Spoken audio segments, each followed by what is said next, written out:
Good morning. Welcome to our group here this morning and also to our audience joining us live via web. I'm Lori Moore Merrill, an assistant to the General President in charge of our research division at the IAFF, which is called the Technical Assistance and Information Resources Division, and it includes our Fire and EMS Operations Department. Part of that operations and our response mechanisms we're going to talk about a bit in here this morning. Just to give you the flow, we're going to be introducing each of our speakers this morning, and then we'll hold all our questions and answers until the end. So our audience here will be able to engage with our speakers as we draw to a close this morning. We're going to be discussing responding to the opioid crisis, and literally every day this week there has been something on the news nationwide about the opioid crisis.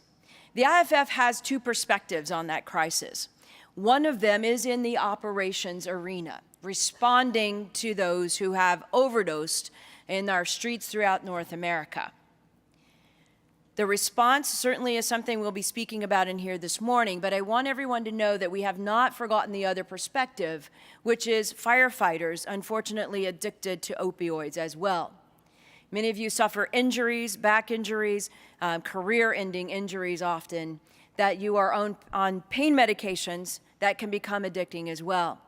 We'll not be addressing that here, but I think it's important that you understand that the IAFF recognizes that, and it is certainly something that is part of our behavioral health program.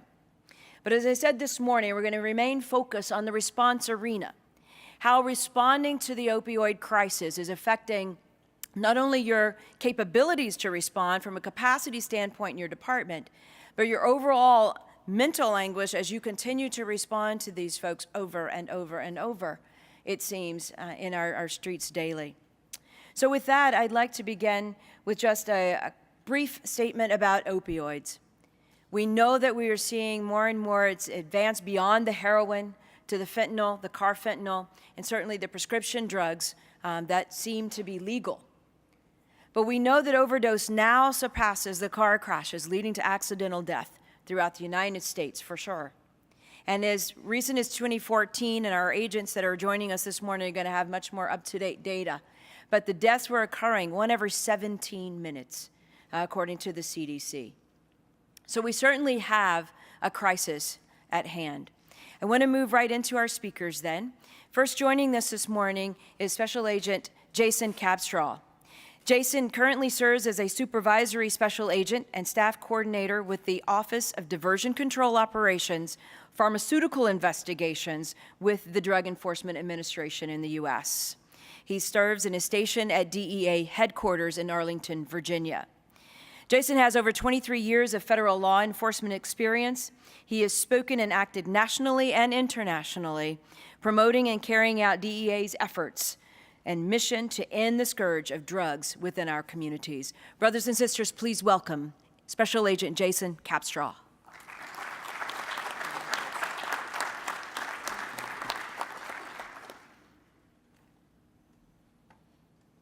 Good morning, all. I'm just waiting for my slides to come up. There we go. Good morning, all. Start with the easy part right off the top. I have no relevant personal, professional, or financial relationships to disclose in all of this. Like Dr. Moore said, my name is Jason Capstraw. I'm a supervisory special agent with the DEA. I'm currently assigned to DEA headquarters in Washington, D.C., Arlington, Virginia. And I do pills. I chase dirty docs. If you had told me 10 years ago that I'd be chasing dirty doctors and I'd be chasing pills, I'd have told you were nuts. I was a high-seas smuggling indoor marijuana guy. You had 100 kilos of cocaine, you got my interest. You had 1,000 kilos of cocaine, you had my attention. I didn't ignore marijuana grows because it kept supervisors off my back. They were fun. I got arrests out of them. I got seizures out of them. About 10 years ago, a supervisor I was working for told me, he says, Jason, be ready. He says, you're going to be changing everything here. Everything's going to move into pills. I told him, I said, man, you're nuts. We've got a diversion control division. That's what they do. They chase all that kind of stuff. Not us. We're special agents. We don't do that. My, how times have changed. Every day now, all I look at is chasing dirty doctors, dirty pharmacists, and people who are preying on the most innocent of all of us. We all know the vital signs: temperature, heart rate, blood pressure, respiration. They can be measured. We know how to measure them. We measure them on every patient that we touch. But is there a fifth vital sign of pain? And if there is, what are we looking at? Is your pain the same as my pain? How do we make that a definitive measurement?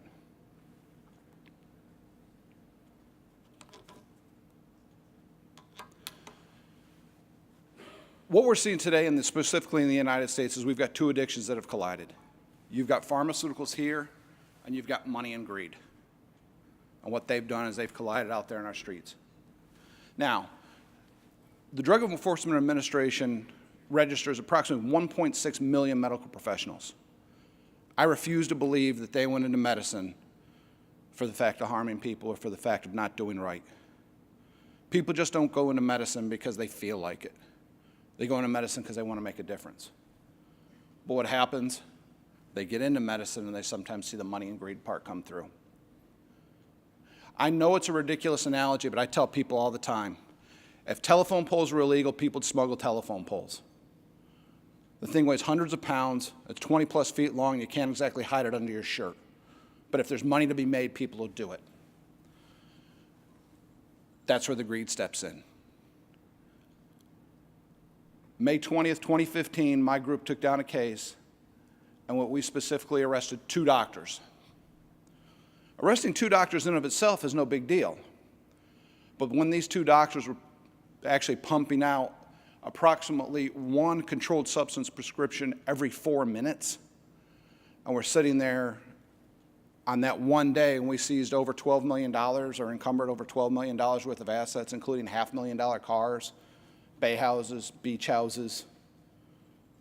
They weren't interested in medicine anymore. They're interested in greed. Well, my undercovers went in and they actually went in and saw one of these doctors in that clinic. That doctor spent 41 seconds with my undercover. It's on video, showed it in the courts.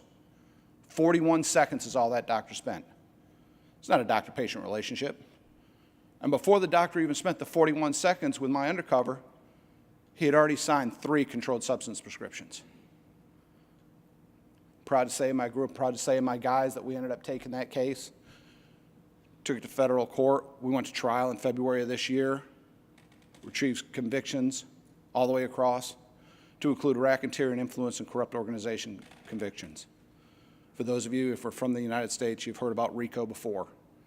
In the scheme of the Department of Justice, that's a big deal. One doctor was sentenced to 20 years, the other doctor was sentenced to 21. Folks, these guys weren't running a medical practice, they were running a money mill. And they were, let's face it, they were drug dealers. Heroin deaths are surging, but deadliest drugs still come in pill bottles. Drug overdoses kill more people than car crashes, and firearms. Prescription drug overdoses continue to be the leading cause of injury for Americans. This is 2015, y'all. In order, overdoses are number 1, car crashes are number 2, firearms are number 3. We're seeing this all day, every day. How do we get here? This is how we got here.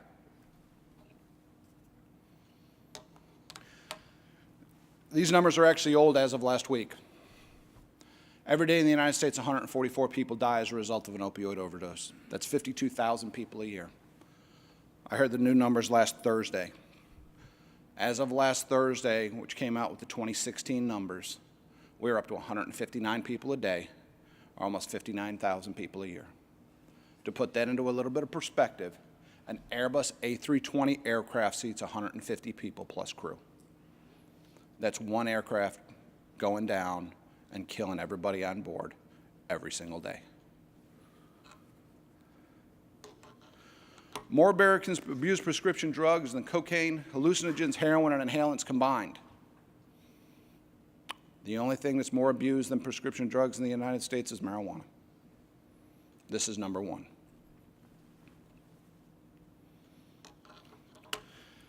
How do we get there? It's pretty simple.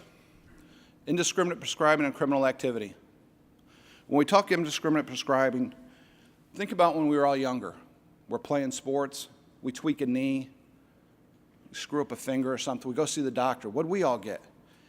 If the doctor thought we needed something more than aspirin, we may have gotten a Tylenol 3, and we probably got 6 of them. And that was it. And our parents held those back, and maybe if they gave us 1 or 2, that was a big deal. Today, that's not the case. What we see is we see patients going to see doctors, and once they arrive, when they get there, I use a gymnast as an example.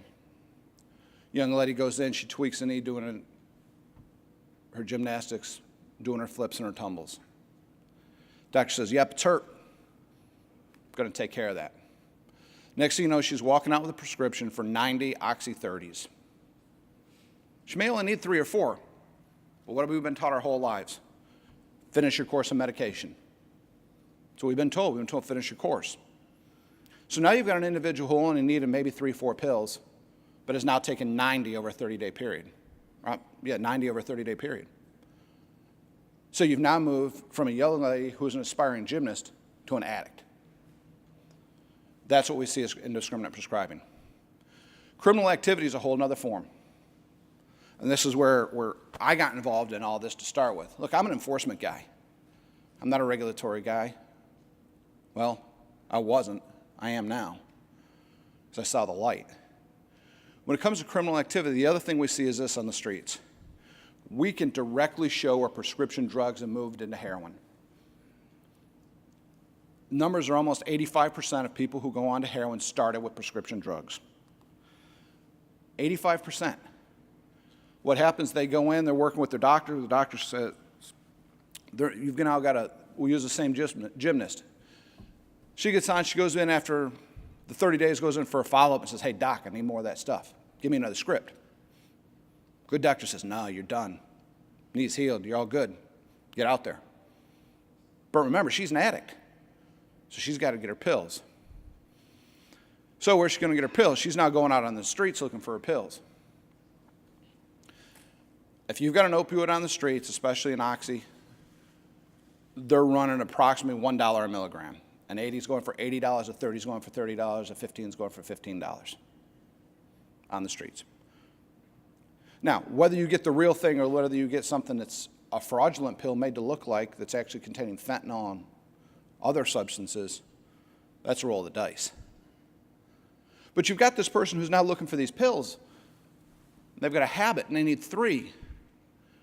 So you're looking at 3 pills a day at $30 a piece, that's $90. Yet I can go buy a bundle of heroin for $10 and I can get 2 hits out of it. That's where we're seeing our heroin problem. And that's what's leading into our fentanyl problems. What kind of money are we talking? I told you about the doctors that I arrested. On that first day, we encumbered or seized over $12 million. At sentencing, in addition to the 20 and 21 years they got, the judge also issued an order that they should pay another $5 million. Total is $22 million, 1 case, 2 people. It's the kind of money we're seeing. Folks, people, I've said before, it's not about the money, it's about the money. It's why we got to where we were. It's why we got to where we are. This is 2009. Some of the doctors that we were seeing, these are just what they were being paid. These doctors weren't seeing patients in this case. All they were doing is they were writing scripts. Writing scripts for prescription drugs that they didn't even know what the patient saw. But they're getting paid per script. So this is what kind of monies we're seeing. What's DEA doing about it? DEA has implemented a 360 strategy. Diversion control, enforcement, and community outreach. Community outreach section is pretty simple. What we're running into with community outreach is we get in our faith-based organizations, boys clubs, girls clubs, YMCAs, any of our community organizations that are willing to help. If you all need help, you'd be surprised at how willing they are to come in and step forward and help.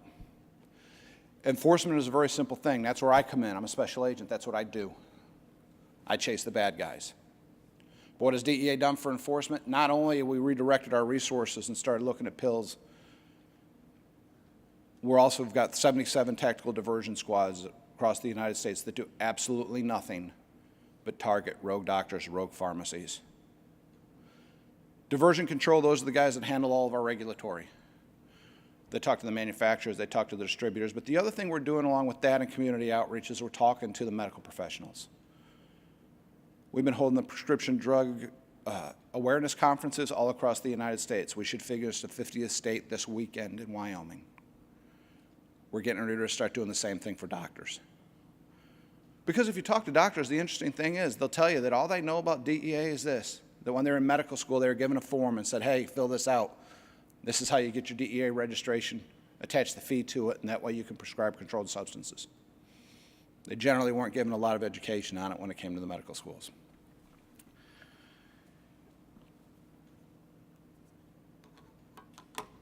In closing, what I'd like to say is this. Thank you for each and every one of you do. In my world, if the fire department shows up, it's probably a very bad day for me. Because that means that either I'm injured, one of my team's injured, or something went very wrong in our operation. But as the guy who's fallen through the ceiling and had the fire department come and pick him up off the floor, thank you for being out there trying to make this world a better place. Keep your teams close, keep your houses close, keep your families even closer. Remember, when all this is said and done, and we're out there retired, the world's going to continue to go on, but your family's still there. Remember them daily, love them hard, and keep them close. Thank you for your time. Thank you for your attendance. And I'm going to turn it back over to Dr. Moore.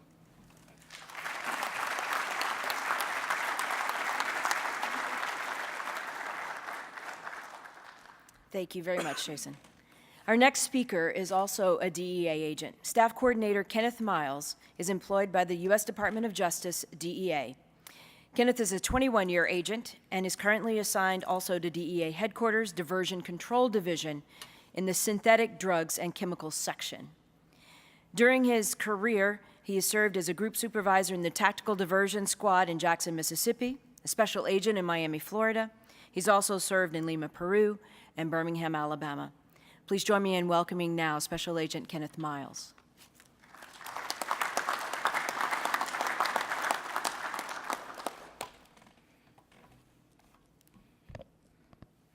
Good morning.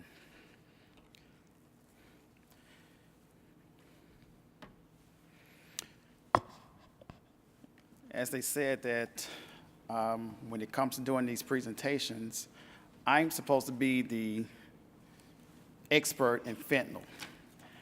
Let me just put it out there right now. I am not an expert. I'm still learning just like everyone else.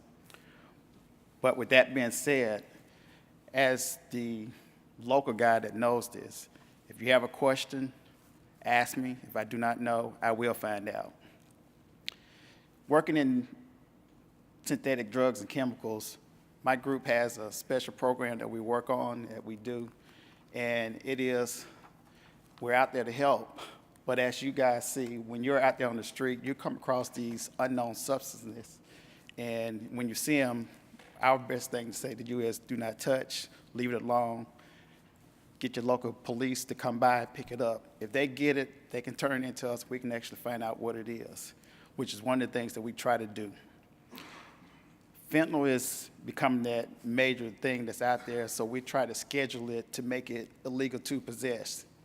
But the only problem that we have is that since we're here in the United States have this kind of gentler outlook on life, in that if you have something, we can't charge you with it until we know exactly what it is. Unbeknownst or known to us, these local chemists or street chemists have figured that same thing out. So what they do is they go out and they've learned how to move one molecule from one side of the formula to the other side of the formula. And to us, that's a brand new thing that's out there. We don't know what it is. So before we can charge anybody with it, we have to know what it is. That leads us to fentanyl. We know that fentanyl is becoming the crave these days. It's the thing that's out there. And it's a synthetic drug that is 20 to 40% times stronger than heroin. Traditionally, the traffickers out there, they mix their fentanyl either with heroin to say that they have a stronger heroin out there for their buyers, their users, or it's a way to introduce into the pill seekers, which is their new target. These traffickers now are learning how to press the fentanyl into pills to make it attracted to the pill seekers.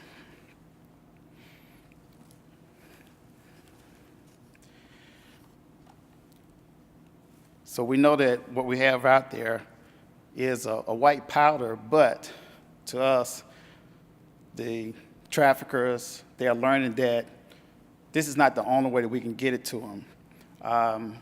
Like I said, they're turning into pills for these people. They have learned that they can go out and buy a pill press it into a pill, and at this time, you don't know exactly what you're getting. For most people, it's just a small amount that's needed to alleviate the pain. But when you are making this in their garage or wherever they're making it, their little labs, you don't know what the percentage is. And you only need a small amount to get rid of what you need. On the East Coast, we have the pills, the counterfeit pills, and on the West Coast, we're having what we just come across is fentanyl that look like black tar heroin. And it's all to interest and bring the local addict to their product. If you have a black tar heroin user that's used to seeing black tar heroin, and if you cook the fentanyl to a point where it looks like black tar heroin, they're going to try it. It's exactly what they're looking for. If you got a pill person on the East Coast and all they want is pills, you press it into a pill, they're going to take it. You're making your money on both sides. Like my coworker said, it's not about the money, it's about the money. We all know the effects of it. You see these every day. You see them more than I do. You understand them better than I do. But we all say, there's a medical use for this. One of the stories that I have is that we were working a case and there was a medical assistant working in a hospice. He was looking after 5 or 6 different cancer patients. So what he did was, instead of giving them their fentanyl patch, he would give them a placebo and he would turn around and eat their patches. So for the whole day, he's walking around high off of eating their patches. And he had it set up in such a way that he would have a constant high in that he would check one patient in the morning, one mid-morning, one in the afternoon, and to just keep his high going all day. Now the thing about it is, you have the medical profession doing the same thing. Do you want someone that is high looking after you or your family member? But this is what we have. You can't tell them we have functioning addicts out there, and a lot of them are in the medical profession. So like I said, for fentanyl, you only need a small amount of it.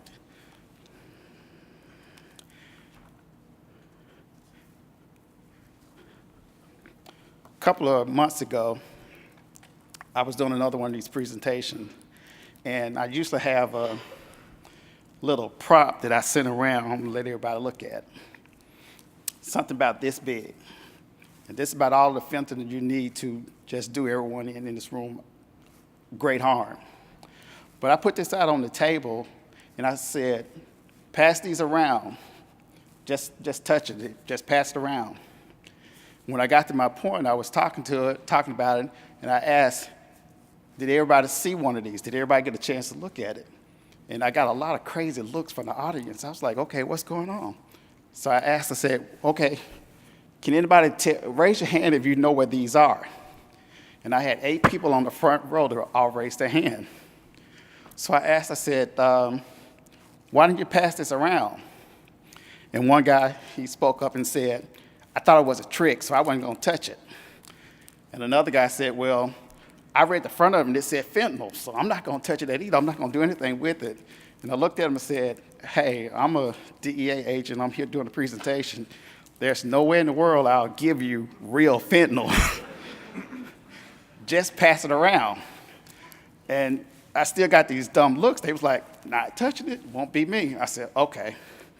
Well, if you had to pass it around, the point of the experiment was some of them, you could feel the little granules that were on them. And I said, if you had felt the granules, that would have been an indication that you had been exposed to fentanyl. And what you would need at that point is you need to be hit with a shot of Narcan. And it hit them. That's all it takes. A little granule or sugar, something about the size of sugar or salt, and you're exposed. So we look at it, we think about it like, okay, that's the way we do it. Say, yeah, but you also got to look at it like this. A lot of the addicts out there, they know that Narcan is kind of counteractive to their high. So what do? They're out taking the Narcan first, then shooting themselves up and still overdosing, because there's something out there that's worse than what they've had. They don't know the exact makeup or the correct amount to give themselves. A few months ago in North Carolina, a guy did the exact same thing. He hit himself with the Narcan first and then ended up taking a hot shot. When EMS got to him, his girlfriend had called EMS, and when EMS got to him, he was there. He was out. They gave him 2 shots of Narcan, and it did nothing to him. The girlfriend walked over and said, "What are you guys doing?" And they said, "Well, we're giving him Narcan." And she said, "That's not going to help. He already took Narcan." They gave him 4 shots of Narcan on scene before he woke up. They got him to the ambulance, and he went out again. So they gave him 1 in the ambulance and 1 at the hospital, just for him to be normal to respond to him. So this is one of the things we got to look out for. Yeah, I know we give Narcan to a lot of people out there, but if they're using it to counteract it, it's not helping us at all.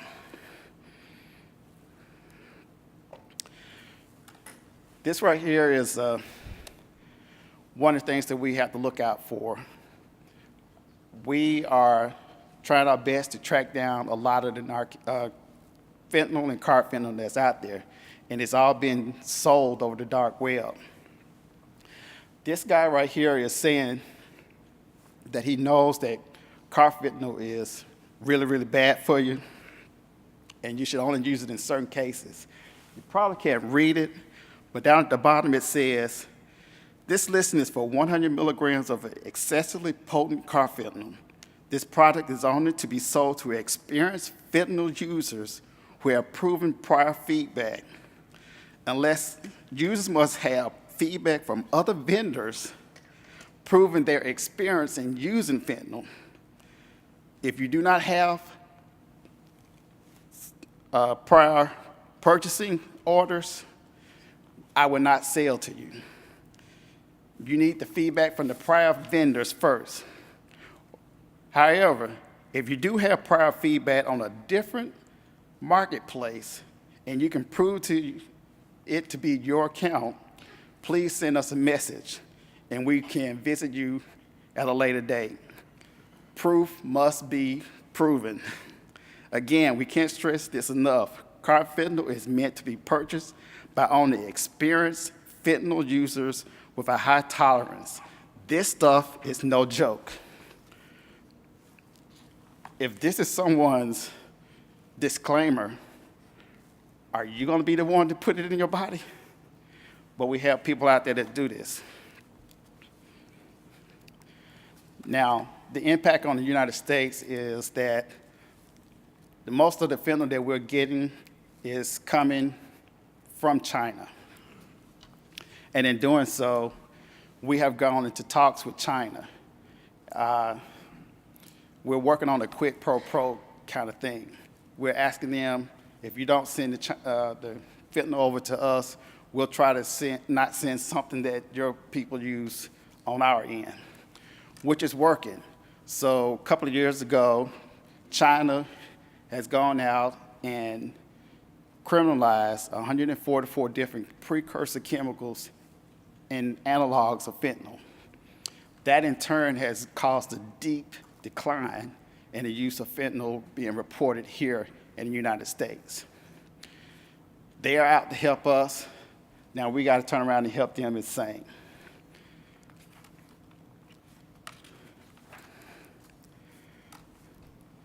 These numbers here show the decrease in the use of beta fentanyl, fentanyl, acetylfentanyl, and fentanyl itself. We had a sharp increase in 2015, but after they implemented their laws to decrease or criminalize the precursors and the chemicals used in making fentanyl, we've had a sharp decline. We're thinking that as the years go along and they keep making these chemicals illegal in China, that it will keep going down here in the United States.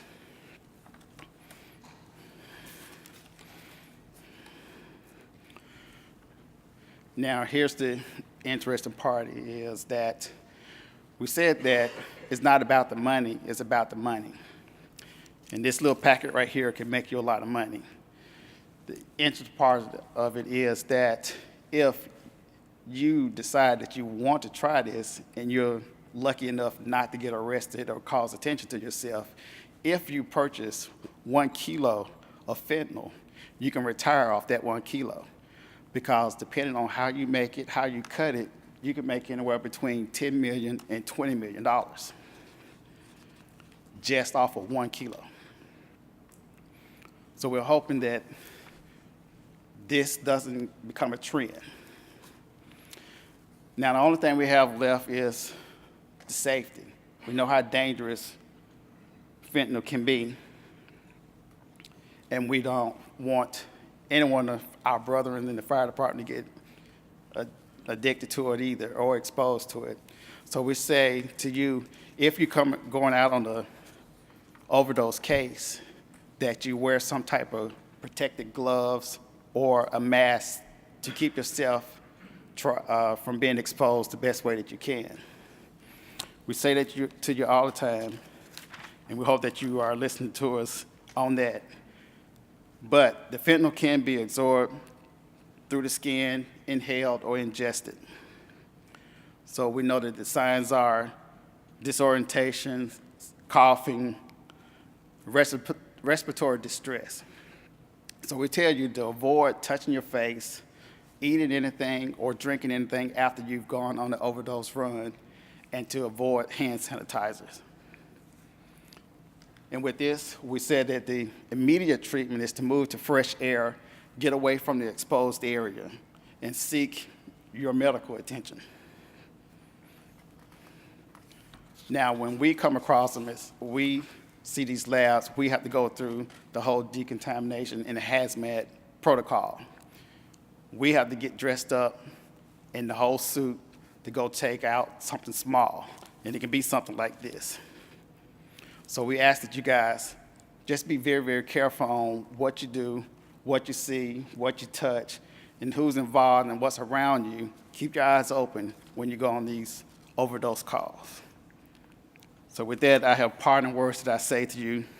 Just be safe out there. Thank you.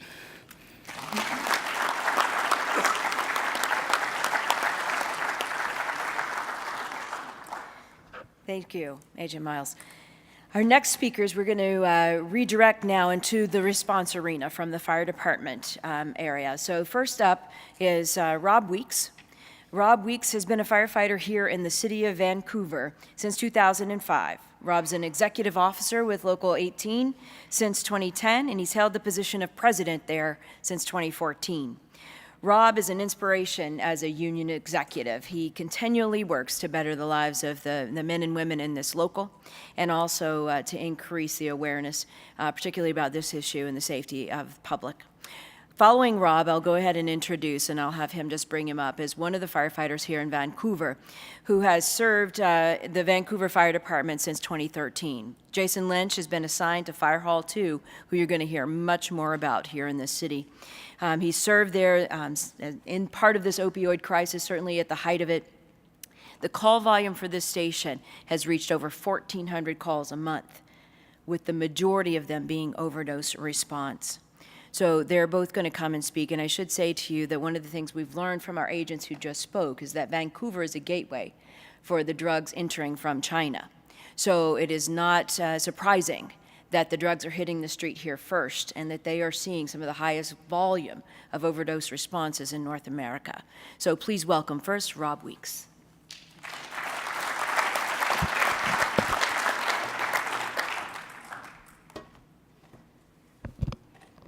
Thank you, brothers and sisters. It's an honor here to speak to you today, and I hope you've enjoyed our city and the 2017 Redmond Conference.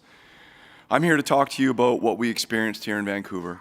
The opioid crisis, for certain, is a North American crisis, but in particular in Vancouver, in particular in one neighborhood, in particular one fire station, it's made quite an exclamation mark. I'm here to talk to you about what we've seen on the ground, the environment we work in, the successes we've made through this crisis, and some of the strategies we're using going forward and what we're looking to achieve with this crisis moving forward. After I'm done talking, Jason Lynch will speak about the mental trauma and the effects of working in a station like this and going through this crisis from an already high call volume to an exceedingly high call volume. For us, one of the best ways to get our message out is through the media. And when this crisis began for us in 2016, there was a lot of talk about overdoses and deaths, but what there really wasn't a lot of conversation about is the linkage between the opioid crisis and the effect on first responders. So we partnered with a local news media called CBC. They followed our crew along. You'll see Jason in this video, and I think this video really hits home some of what we're experiencing on the downtown east side. So I'd like to play that now, please.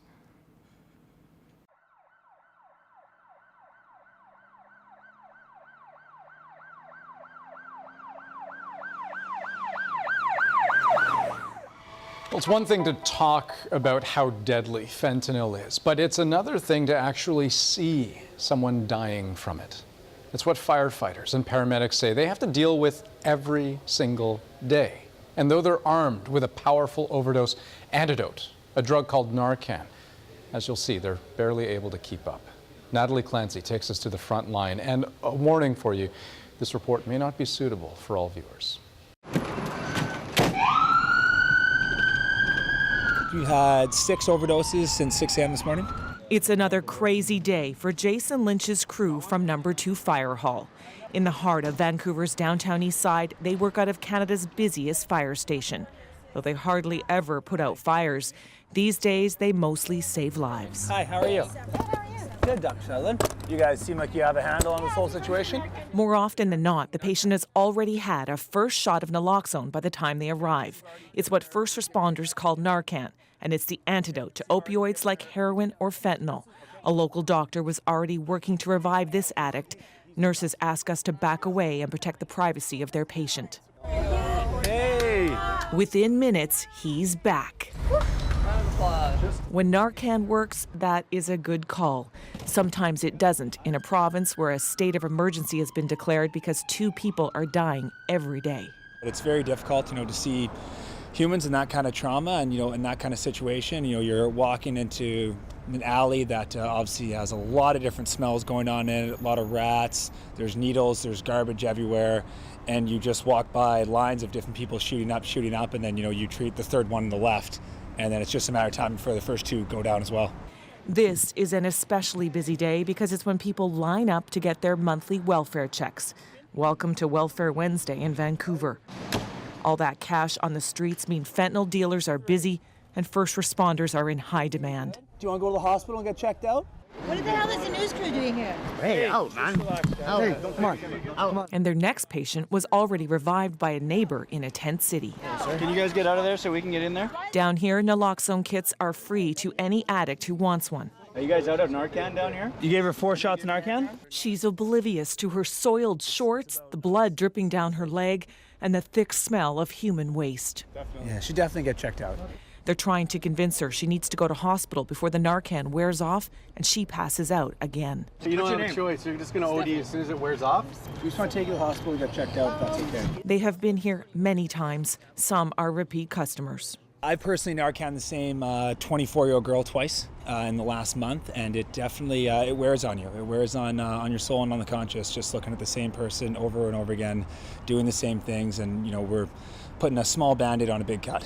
She cooperates, but their next patient will be more challenging. 2 doses of Narcan. Let's get him on his back. You want to get an OPA in, Connie? After 2 doses of Narcan, he is still not moving. Do you want us to bag him? Just 1 second. You guys are like the pros now. We are. And he did get 2 doses. Nothing is working. The paramedic decides to try something new, the nasal version of naloxone. Pick a nostril. Oh, there we go. EOD. EOD, buddy.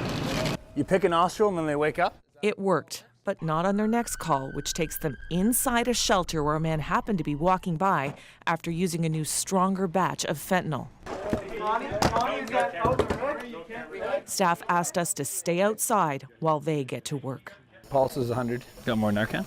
So we walked in and the patient was barely breathing and his oxygen saturation was down to 60%. And he had taken some fentanyl and he was told it was stronger fentanyl and a lot of people were overdosing. But this patient was not responding to Narcan or painful stimulation. So the basic ones are sternal rub, a knuckle in the rib cage, a trap squeeze, or rubbing the pen on the outside of the nail. All of them are extremely painful. And I think we were doing 3 of them to the guy at once for about a 5 to 10 minute period and he didn't even move.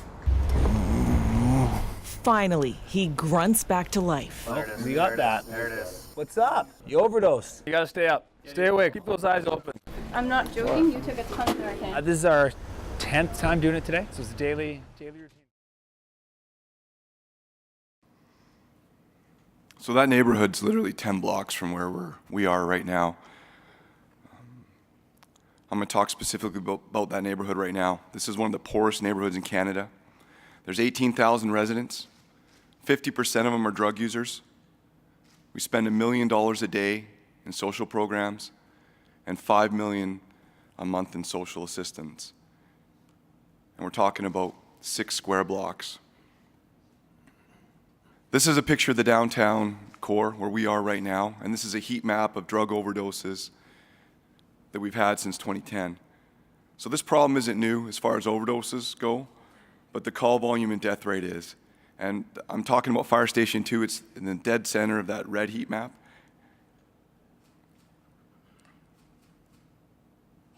Next, I'd like to talk about specifically overdoses. So this is our rise in overdoses in 2016. At the beginning of January, we had 85 overdoses in this one fire station. By the end of the year, we were at 446. This is 2017. This is overdoses in our city. You can see nothing's changed. This is our new normal. 633 overdoses in January, 667 overdoses by May. Now I'm going to talk about total responses. This is that one fire station. It was already a very busy fire station at 6,000 calls a month, or a year, sorry. And by 2016, that fire station experienced 12,000 calls in 1 year. And now, in 2017, we look to be around 13 or 14,000 calls in a year. That translates, obviously, to 1,100 to 1,300 calls a month for one fire station that at the time in 2016 only had 2 trucks.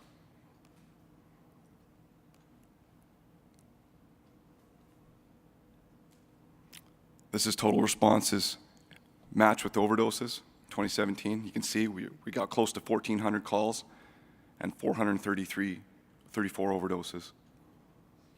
We also had 51 runs in one 14-hour night shift out of this fire station. Now, this kind of call volume has a profound effect on our membership. They don't get their downtime. They don't get recovery time. Training is impacted significantly.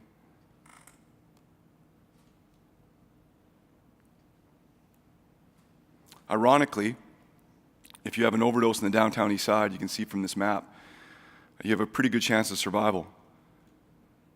Only 1 out of every 25 overdoses results in a death in the downtown east side. whereas in more of our suburban area, it's 1 out of 7. Now that may seem a bit counterintuitive at first, but the reason for that is because of the shooting up alone situation, that in our suburbs, often drug users are by themselves, they don't have people beside them, they don't have others, they don't have naloxone readily available, and they're a much higher risk of dying. Whereas in the downtown east side, you saw from that video, it's quite a busy neighborhood, small neighborhood, and often people have access to naloxone quickly and are not shooting up alone. So I'm going to go back to 2016. We were seeing as union leaders and firefighters incredibly high signs of stress on our crews. Management didn't want to address the issue.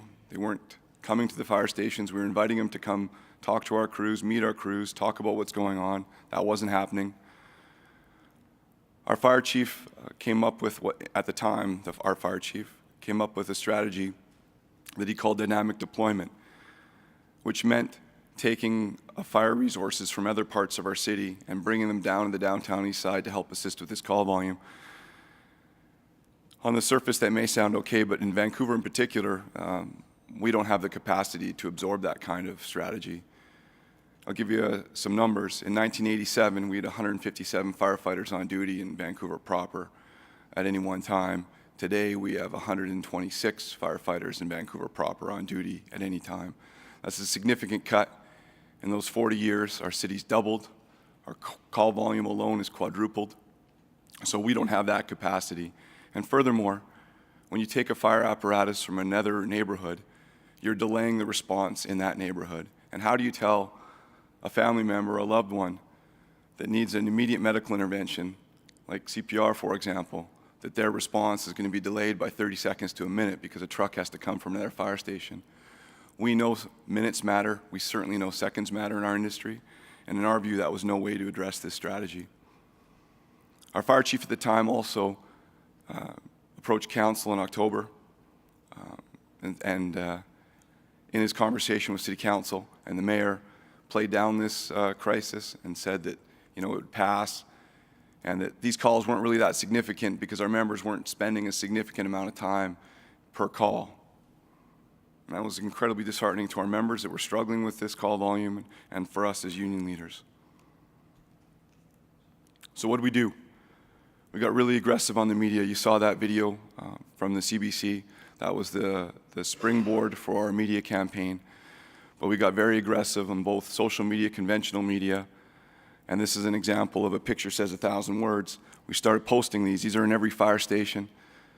It's just a calendar, and you can see this is the call volume of that one fire station. And we started posting that, retweeting it, sharing it, and we got a lot of media attention from this alone.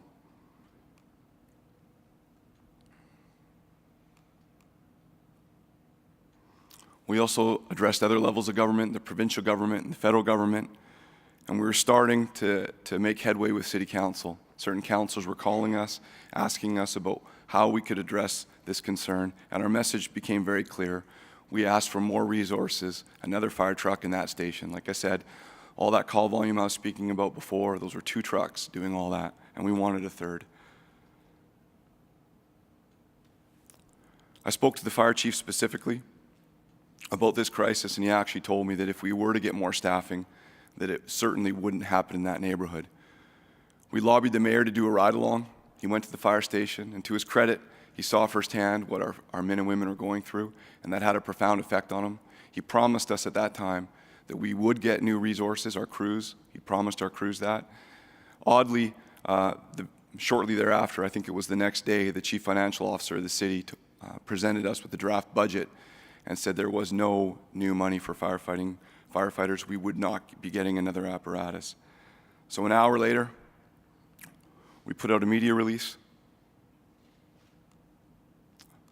We took every interview we possibly could. This got a lot of attention. We did a number of interviews, probably at least 10 in the next 24 hours. The media grabbed a hold of this issue. They were very aggressive with it and very supportive.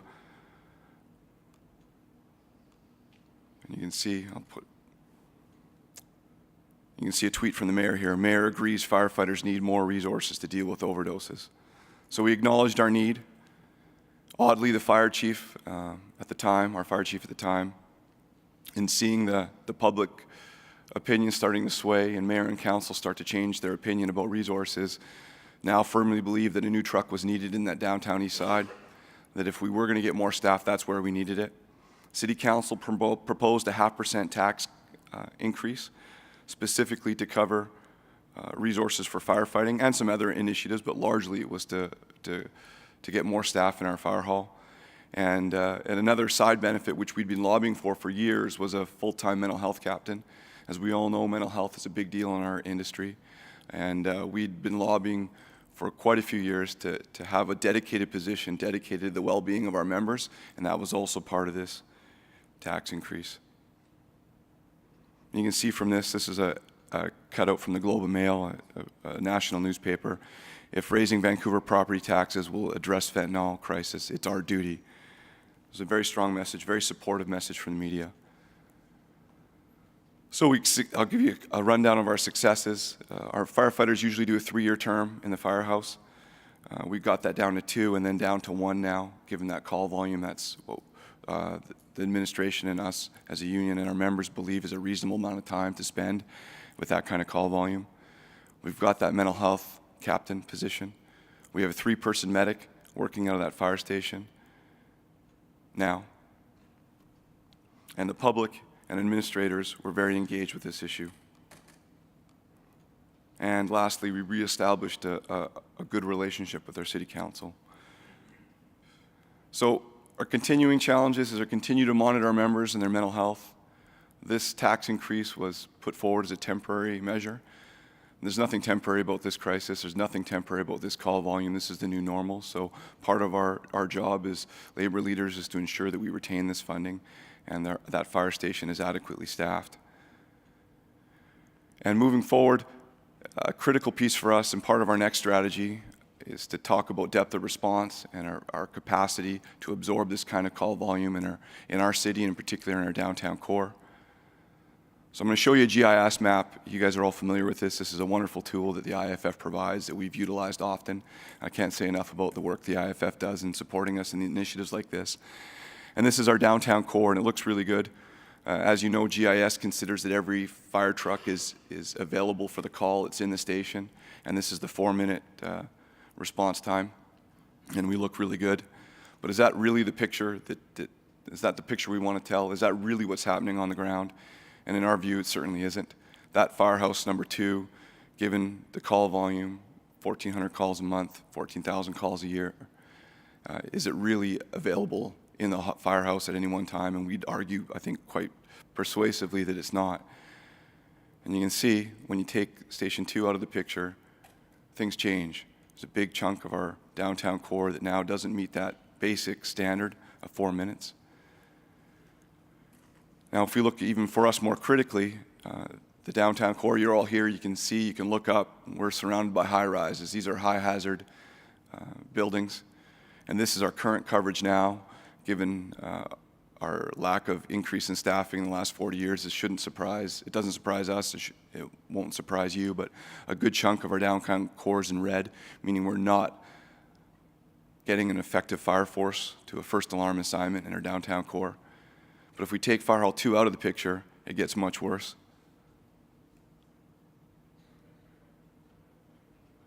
And the hotel we're actually in today, right now, we would not be able to muster an adequate fire response according to NFPA 1710. So this is a critical issue for us moving forward, is addressing the hole that's created when you have a crisis like this and a call volume like this at a fire station. So that's it for me. Jason, if you'd like to come up and talk about the mental health aspects. Thank you.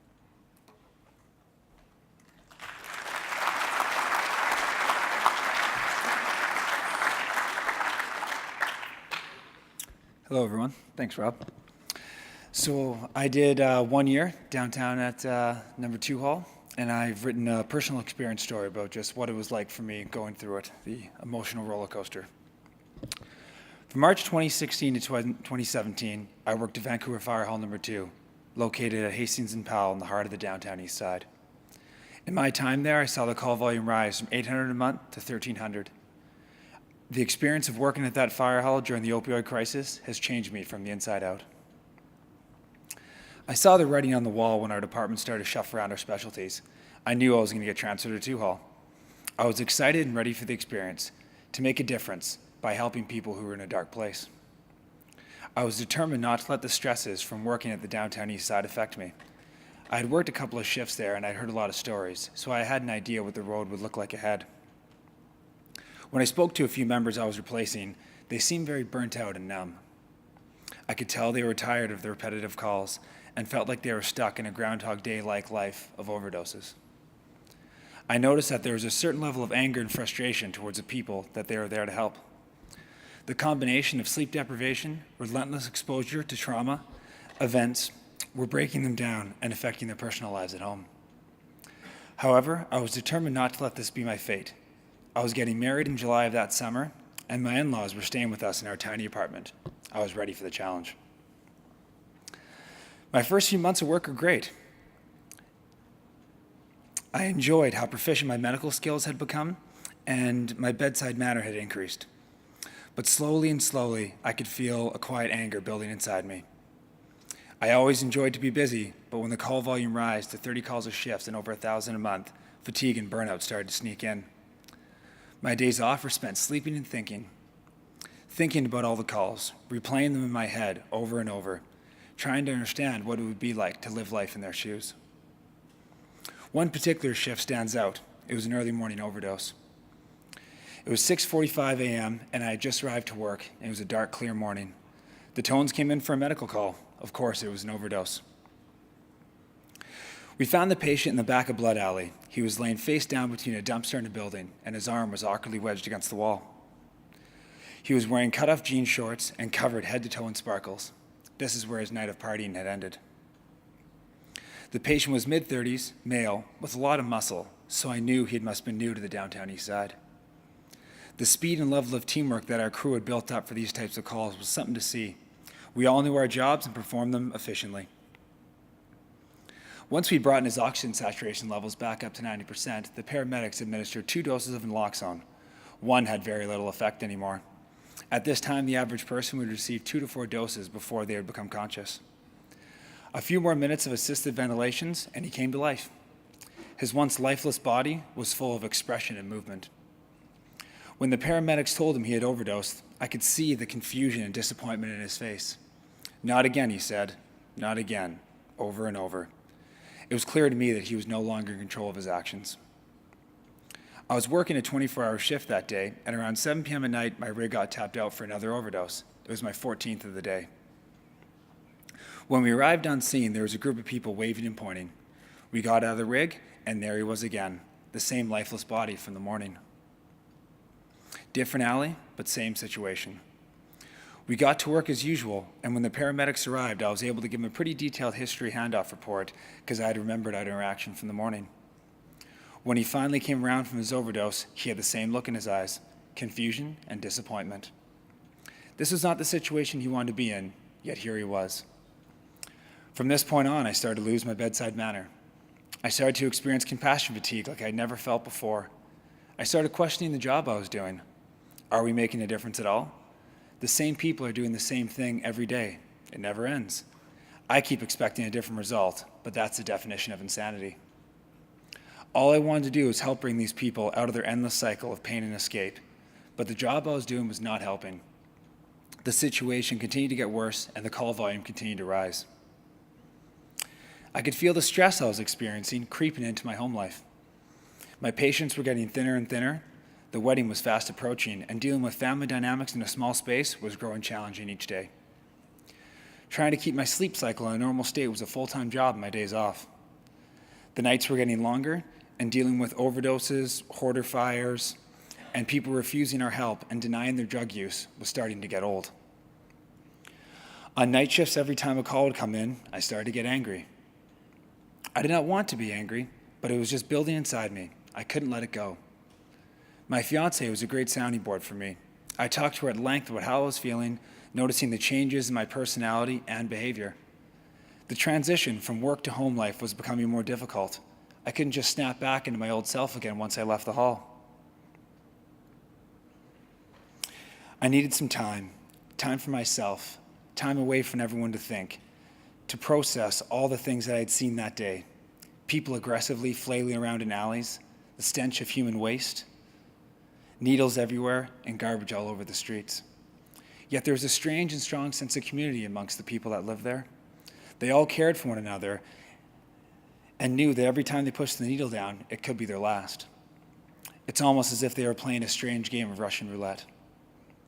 They had compassion for one another as they were all seeking the same thing, connection and escape. Connecting to the feeling of euphoria while escaping the reality their physical bodies faced.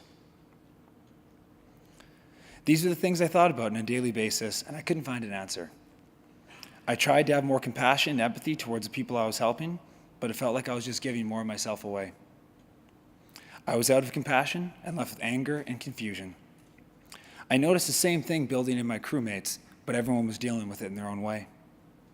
The next step was to go numb, turn off my emotions, stop feeling, and turn on autopilot. Not taking the experience that was happening around me, and just do my job and go home like everything was fine. That was not going to be an option for me. At this moment, I had realized that my initial goal of not letting Two-Hall beat me down had been lost. I managed to get through the summer with a lot of unsaid words to family members and an understanding new wife. In November, we had planned to go to Bali for a honeymoon and do a 10-day yoga retreat with my wife's favorite instructor, Nico Luce. I had just completed my 8th month at Two-Hall, and I was ready for an escape. It was here that my perspective would change. I didn't waste any time, and the first opportunity I had to engage Nico in a conversation, I shared everything I had been dealing with at work. We had gone for a walk on the beach earlier that day and noticed that the tide had covered the beach in garbage. Someone suggested we organize a party to clean the beach, do our part, help out. Nico said to me, "If we organize a party and clean the beach, how would you feel the next day if you came back and the beach was covered in garbage?" I said I would be upset, mad that my efforts had been wasted. He said, "When your action is attached to an expected result, anything other than that result is disappointing. Let your concern be with action alone and never the fruits of your action. Have no expectation towards the result, just love the experience." We clean the beach because helping us makes us feel good in the moment. Expecting the situation to never be repeated was something I was doing on my own. I put that expectation on the result. I was trying to solve the problem. But it's not my job to solve anything. It's my job to assist people in a time of need. The idea that people would not need assistance again or that they would learn from their mistakes was slowly killing me. I thought about this new perspective I had gained. It was amazing how one simple garbage analogy changed everything for me. It changed how I viewed the people living in the downtown east side. For the rest of the honeymoon, I committed myself to recharging my body physically and spiritually. I began meditating every morning for 10 minutes and found it to be a valuable mental skill that could calm my mind and restore the clarity that had been lost. I began to process all the traumatic events that I had seen. By the time the honeymoon was over, I felt like my old self again, and I was ready to go back to work. The last 4 months were some of the best times I've had in this job to date. I was able to help people every day. I felt empathy towards the situation, understanding that they didn't know how to break the cycle or didn't want to. The escape it provided was a better alternative to their reality. My role in all this was to provide compassion and understanding to traumatized souls. I was able to connect with patients in a way I never imagined. Every time I spoke to someone, it came from a place of love and compassion.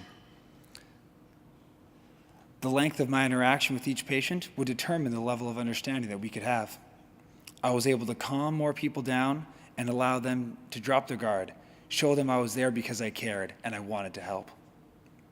They felt that from me and were much more receptive towards accepting help. Fentanyl was in higher concentrations and carfentanil was starting to hit the streets. Naloxone wasn't having the same rapid effect anymore, but my ability to calm hysteric patients down and show them love and compassion had increased. I found comfort in my role in all this. My message to all first responders who work in a similar situation is this: let your concern be with action alone and never the fruits of your action. Helping with no expectation towards the result, is a way to keep your compassion when faced with challenges. Pay attention to what's going on inside you and explore it. Do not run from it, turn it off, or go numb. Dive into it and find your own way to let it go. The only way to bring peace to the earth is to learn to make our own lives peaceful. Thank you.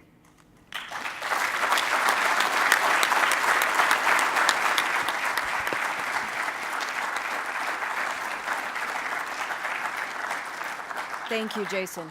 Thank you. I know you all have experienced similar feelings as Jason just described.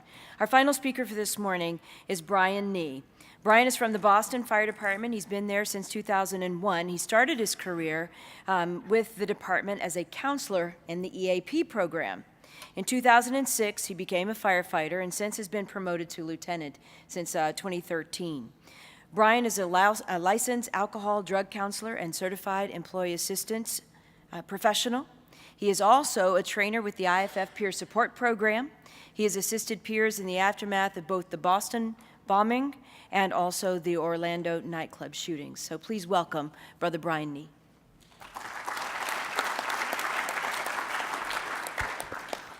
Thank you, Dr. Moore. First of all, I'd like to thank General President Schaitenberger, General Secretary Treasurer Kelly, 3rd District VP Jay Colbert for what they're doing to address this opiate epidemic at this conference this year. And a special thanks to Mayor Walsh, Commissioner Finn, and my local union president, Richie Paris, who implemented the program I'm going to talk about today. So what we're going to talk about for the next 10 to 12 minutes is the Boston Fire Department, the Boston Fire Department Employee Assistance Program, the Boston Faith Initiative, Boston Post-Overdose Response Team, the team, operations, success, and challenges and the next steps. The Post-Overdose Response Team. The team's,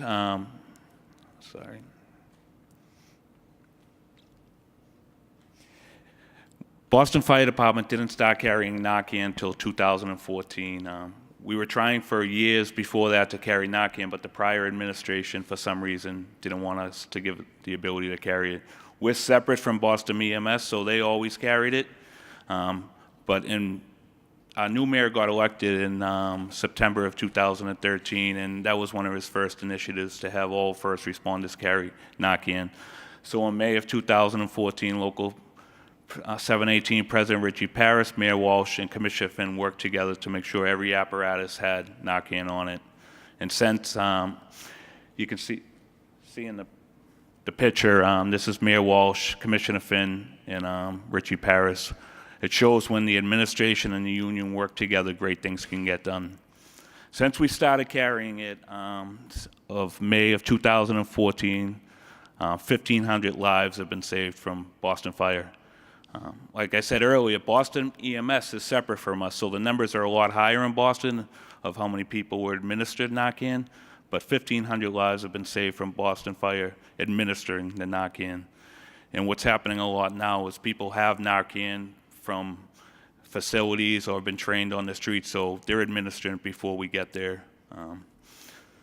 And with this Narcan, we have to be careful now, too. You heard the DEA talk about the carfentanil and the fentanyl.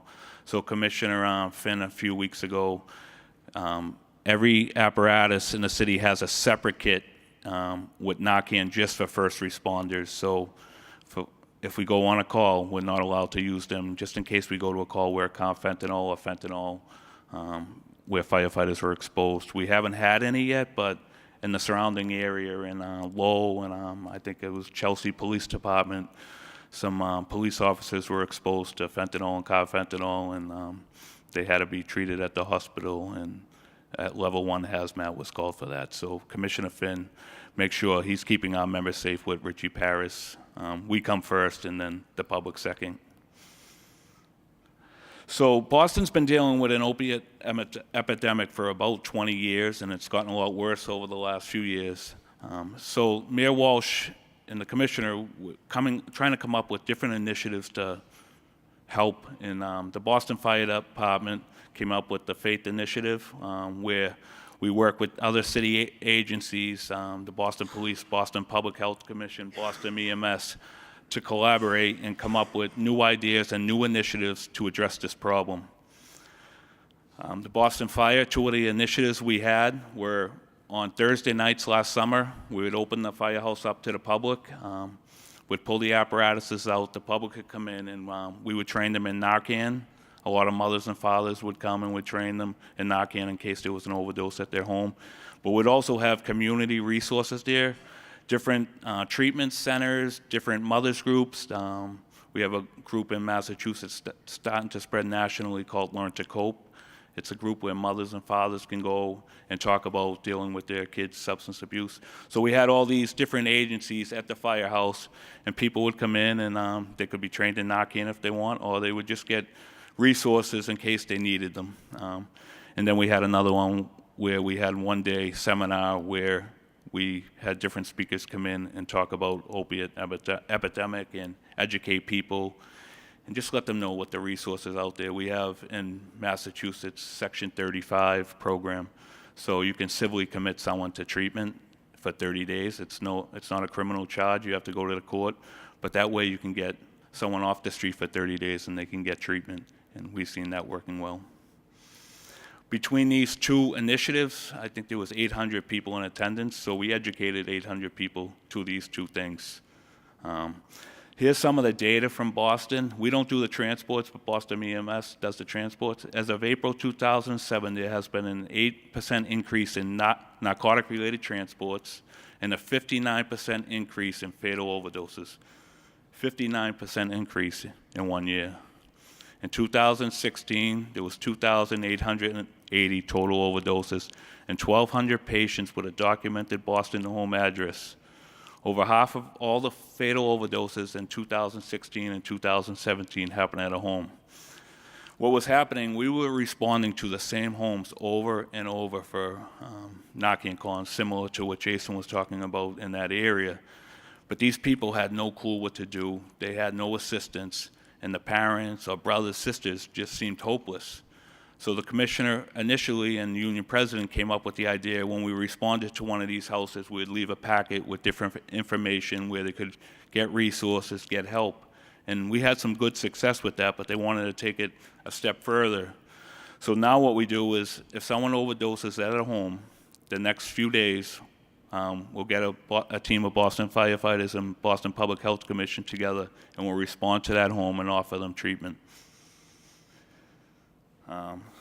And provide education and information to these individuals who experience an overdose. It's a joint effort between the Boston Fire Department, Boston Public Health Commission, and Boston EMS. It was a pilot program for a year. We refer to it as a knock and talk program. We're not the first one in the country to do this. I know there's some other fire departments around the country that are also doing it, especially I think Revere Fire Department in Massachusetts does it. The team is made up of one person for the Boston Public Health Commission who's a harm reduction specialist. 2 firefighters will also go out on the call. There's 6 firefighters who are involved in this, and all 6 are in recovery, and they're either licensed alcohol and drug counselors or certified employee assistance professionals. That's not a requirement to be part of this. You don't have to be in recovery. You just, like Jason said, you just have to have some empathy. So when you go to these calls, you can offer assistance. The operations. So the way it works is every morning, one person from the team will look up and see where the overdoses happened the night before in homes. Then we'll get together in the next few days and we'll respond to the homes. And we'll have, like I said earlier, one person from Boston Public Health Commission and 2 firefighters. The person from the Boston Public Health Commission will train the person and knock in if they wanted to or offer harm reduction supplies. The 2 firefighters from the Boston Fire Department will offer treatment services or offer assistance to the mothers, brothers, sisters. And surprisingly, when we started to do this, we noticed that a lot of the homes we were responding to were family members of our own.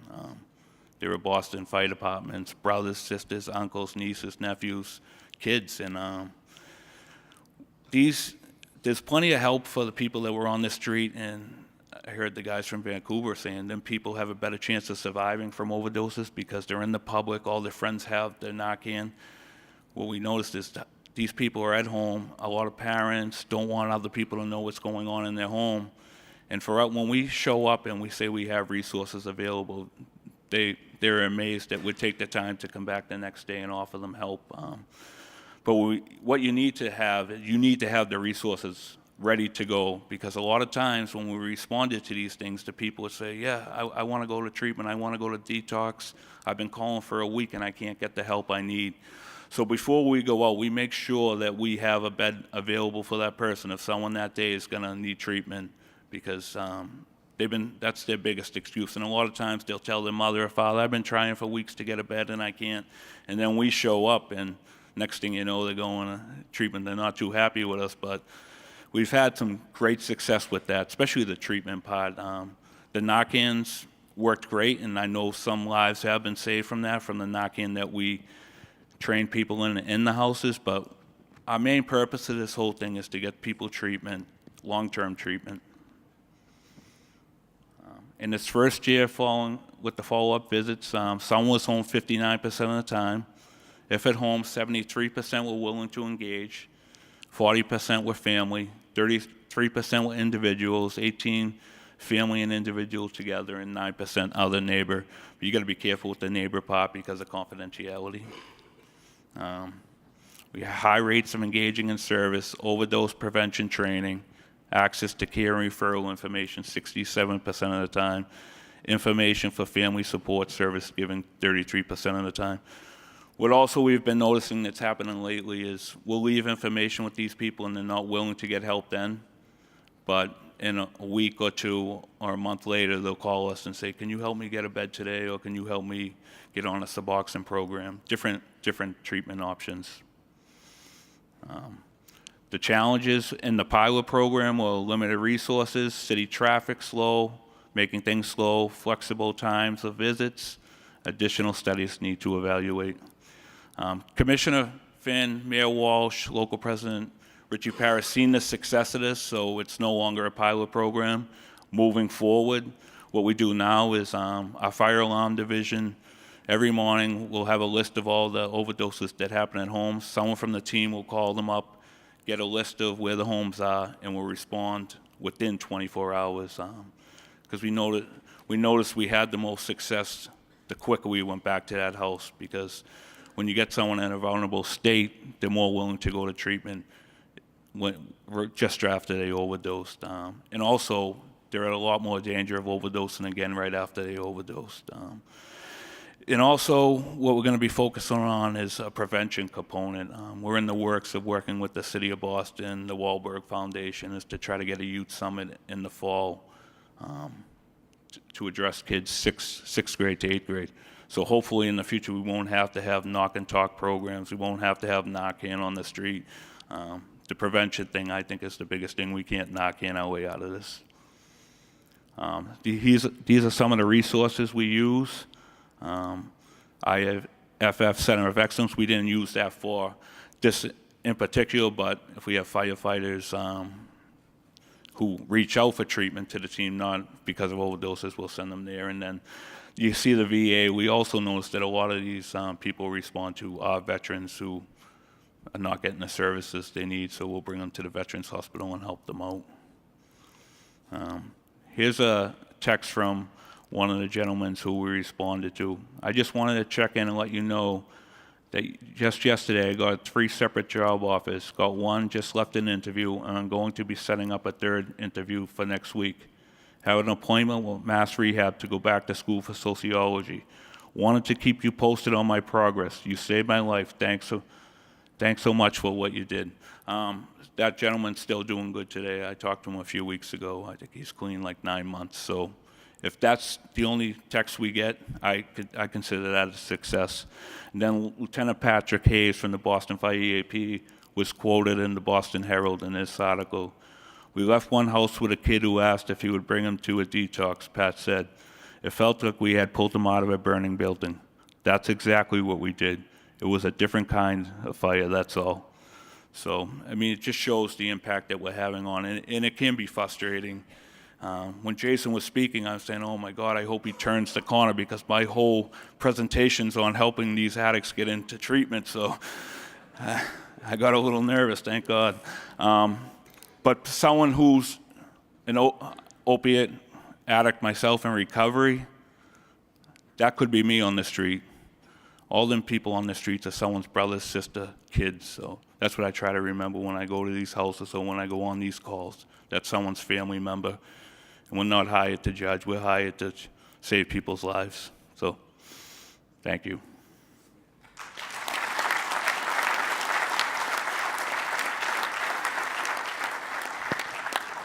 Thank you, Brian. So we have a couple of minutes now for just a couple of questions. So from our audience here, any questions that you have for any of our panel members? If you do, please step to the mic.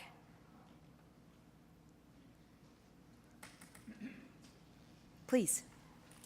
Great, thank you. Thanks for everyone for being here. Jason, thanks for your very personal story. I appreciate you telling it. Chris Coleman, Vancouver Firefighters, Local 18. My question is to the agents. The first gentleman is up. Jason, you quoted 85% of heroin addicts started with prescription drugs. And you gave a great example, analogy of the gymnast. And those are all real stories here on the downtown east side as well. I wonder what compassion or understanding, if any, American law enforcement have for simple possession of addicts, of, you know, the gymnasts you'll find on the street who overdose and... Well, if we're talking pills, as long as they've got a written prescription and they have a lawfully written prescription, it's legal. Right. So there's not an issue there. Right. Where the issue arises is if you have items that you purchased on the streets illegally, that's when you've got a problem. It's illegal, it's illegal. It's illegal, it's illegal. Yeah. Okay. I think they sort of take a different stance on it here, whereas they find the war on drugs isn't really working. Is that something you discuss? Is there... No? I can tell you that as the DEA, we're going to do everything in our power to stop the influx of any of the illegal substances coming into the United States. We're also going to do everything in our power to stop any prescription drugs that are legal in the United States being diverted into the outside part of it. That's why we've come to our DEA 360 program, which you see, we realize we're not going to arrest our way out of the problem that we have. And with the problem that we have, that's why we're involving community leaders. That's why we're also getting on the diversion side. If you look, we've also partnered with the Discovery Channel that we provide free lesson plans to schools and universities to get the word out to our local populations as well as to our young people. We've also established approximately 5 websites just within the last year that are nothing more than prevention and education sites. Gotcha. Thank you. Thank you. Other questions? Tony McHale, Local 1364, Ventura County Fire Department. Jason, light went on. Thank you, because I've been feeling a great deal of compassion fatigue of late. I think it's important for all of us to remember to go back to our respective departments and discuss this about a cultural change that might have to happen to cope with the mental and emotional side to a very real problem.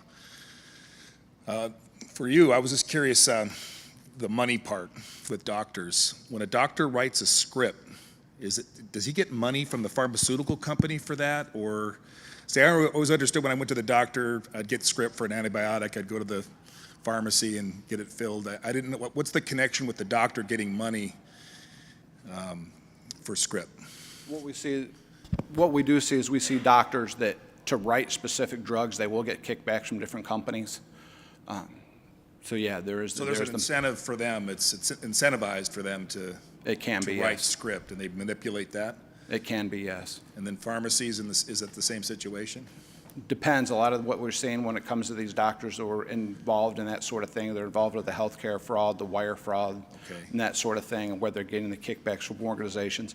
What we're finding is they also have a take within the pharmacy. Quite often they own the pharmacy. So what they'll do is they'll say, hey, if you take the script to this pharmacy, we'll give you 5% off or we'll waive your copay. And how effective has it been to financially interdict that, to disrupt that? Well, it's been extremely. It's been working, okay. It's been extremely beneficial. Like you said, it's about the money, and I'm thinking that's always the good way to go after it. I was just Well, curious. and as I said, with the case that we did, we didn't classify our case as a pill mill. Because please understand, there was some people in there who were getting treatment, were getting the treatment that they needed. It was a money mill. What it came down to was how much money could they make. We had one car that we seized out of there that the only other one we could find for sale in the world was for $499,000, and that was out of Abu Dhabi. The car we seized had 7 miles on it and was approximately 4 years newer. That's the kind of money that was floating around with This this. is all we're going through Interpol and all that good stuff, and We do work with Interpol. Yeah. We work with Interpol, Europol. Like I've said, both of us have acted nationally and internationally, trying to stop this across the globe. thank you. Thank you. Thank you for your comment. And just to touch on that, me and Rob, we were talking, and I think one of the best ways we could prevent the compassion fatigue moving forward is if we had a program that was in place before people got transferred to these halls, and it was more of a preparation program. Get them a package, send them to their families. This is what you're going to experience. This is what you're going to go through. This is where your headspace is going to be. These are some techniques and some tools that you can bring yourself out of it and not go down the same road and not get that low level of compassion fatigue. So kind of prep yourself prior to going into the situation. Thank you, Jason. We want to just wrap up this segment by giving you a little bit more about what the IFF is doing in this arena. Just this past June, the IFF Executive Board has passed policy in regard to responding to opioids. These are some of the minimum protection, PPE basically, that we have put in policy. So if you call and say, what's the IFF's policy on PPE and universal precautions, you can see that on the screen now. Obviously, many of these you have been referred to already, particularly by the agents this morning. The mask, we're recommending minimum of P100. Some of the, you'll hear N95s, we're going with the higher level of P100s. Also, not to touch it, bring in law enforcement, as was referenced already. And then recognizing Narcan, the multiple doses may be necessary. The other thing is just preparedness. From an IFF perspective, we are taking the position that every fire apparatus, truck, squad, rescue, engine, ambulance, whatever it is, everybody carries Narcan. So that is our position. We're also working with the Metropolitan Fire Chiefs Association and the Urban Fire Forum, and in September they will be taking exactly the same position. And so this is something that we're trying to move across and across the fire service as a whole. The other thing that advocating certainly the scene safety, engagement of law enforcement, so this integrated type response that we've had before with other types of things like active shooter, other types of hostile responses, not necessarily a hostile response, though engaging law enforcement and practicing knowing each other's protocols in these types of responses. And then finally, something much more innovative, like we heard from Brian with the Boston Fire Department. Certainly the theme of this conference has been leading through innovation, and the IFF wants to be on the front line of that also. So innovative programs like we heard about with Brian, going back the day after, wherever you can, public education, prevention on the front end, that's where we are recommending as well. So the IFF certainly wants to stay on the front line in that, and we invite you to join us. So with that, I want to show you just the final piece, which is a toolkit that we've prepared. You can find this on the IFF website. You can see all of the different resources that have been compiled there categorically, everything from information about the drugs, many of the DEA's resources also linked here, protocols that we've grabbed from other departments about response, not the least of which is Vancouver's, certainly innovative responses like Boston, other programs that you can find there, and then other additional educational resources. The laws, we've compiled all of the U.S. and Canadian laws. All provinces, all U.S. states have laws that anyone can administer Narcan. One of the things I'll tell you is that our EMS regulations have not kept up. We have several states that still have regs that will prohibit BLS delivery, basic life support delivery, firefighter delivery of Narcan. We have to change that because you got a state law that allows everyone. We have an EMS reg that doesn't. So we're working on that in the states. But these resources have been compiled for you. So I want to thank you all for your attention, certainly our audience joining us via web. Thank you again for your attention. Please help me to thank our speakers again.